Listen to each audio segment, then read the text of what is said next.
Drejtoria vendore e policisë Fier njofton se në 24 orët e fundit policia e Lushnjës referoi materialet në prokurori, ku nisi procedimi penal për shtetasen NSH, 62 vjeçe banuese në Lushnjë, pasi dyshohet se ka vjedhur disa produkte në një market.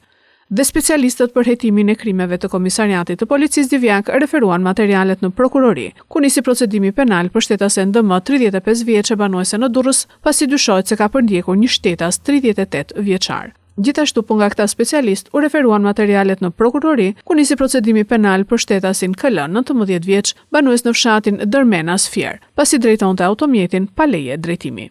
Ndërsa specialistët për hetimin e krimeve të komisariatit të policisë Fier arrestuan shtetasin FK 51 vjeç, pasi u konstatua duke kryer punime pa leje. Specialistët e sektorit për hetimin e narkotikëve të DVP Fier referuan materialet në prokurori, ku nisi procedimi penal për shtetasit ESH 35 vjeç banues në Lushnjë dhe EK 38 vjeç banues në fshatin Zharrës Fier, pasi nga kontrollet fizike shërbimet e policisë kanë gjetur dhe sekuestruar sasi të vogël lëndë të dyshuar narkotike, kanabis e kokainë. Materialet procedurale ju referuan prokurorisë së Fierit për veprime të mëtejshme.